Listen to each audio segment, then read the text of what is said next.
Partai politik yang tergabung dalam Koalisi Indonesia Bersatu atau KIB hari ini Rabu 10 Agustus mendaftarkan diri sebagai calon parpol peserta pemilu serentak 2024 di KPU RI Jakarta Pusat. Partai Golkar, P3, dan PAN mengawali pendaftaran dengan melakukan konvoi berjalan kaki bersama dari Geraha Mandiri, Jalan Imam Bonjol menuju kantor KPU dipimpin ketua umum masing-masing. Untuk laporan selengkapnya akan disampaikan langsung oleh wartawan Tribun News Danang Triatmojo yang kini sudah terhubung bersama kami. Silakan rekan Danang. Ya baik, terima kasih Mei. Ya tadi tampak hadir ketiga ketua umum, yakni Ketua Umum Partai Golkar, Airlangga Hartarto, Ketua Umum PAN Zulkifli Hasan, dan Ketua Umum PPP Suharto Manuarfa. Ketiganya hadir di gedung KPU sekira pukul 10.15 waktu Indonesia bagian Barat dengan didampingi jajaran pengurus masing-masing partai. Dalam pendaftaran KIB hari ini turut dimeriahkan oleh Parawis, Marching Band, Reok Ponorogo, dan kesenian lainnya. Atraksi, kreasi, dan penampilan seni juga mengiringi rombongan ketiga partai saat menuju kantor KPU. Adapun dalam keterangan pers usai pendaftaran, Zulkifli Hasan mengatakan pendaftaran bersama yang dilakukan oleh KIB adalah bukti solid dan siapnya mereka untuk mengusung gagasan-gagasan baru di pemilu 2024 nanti.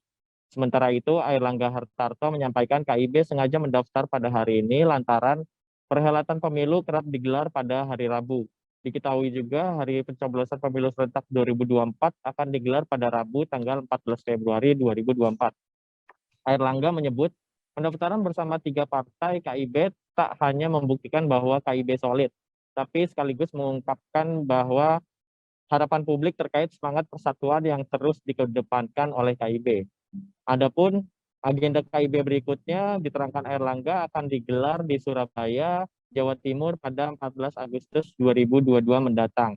Dalam konsolidasi tersebut akan ada penyampaian visi misi KIB dengan serta mengundang para rektor kampus di wilayah Surabaya, akademisi, serta pengamat politik. Nantinya para akademisi, rektor, dan pengamat politik ini diharapkan dapat membuat kebijakan atau kajian sejauh mana KIB dapat membangun perpolitikan yang dingin, tidak pecah belah, dan merangkul semua kalangan.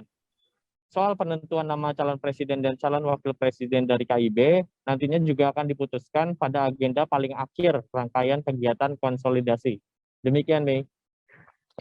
Baik, terima kasih rekan Danang atas laporan Anda dan Tribunars. Wartawan kami juga telah menghimpun wawancara dengan Ketua Umum PAN Zulkifli Hasan. Berikut tayangannya untuk Anda. Nanti akan 6 kali. Saatnya demokrasi ini menghasilkan nilai-nilai value sehingga akan menghasilkan kesetaraan, keadilan, harmoni, saling mencintai, saling menghormati. Ya, kita bosan kan kalau berbosan tuh kelamaan bisa berubah.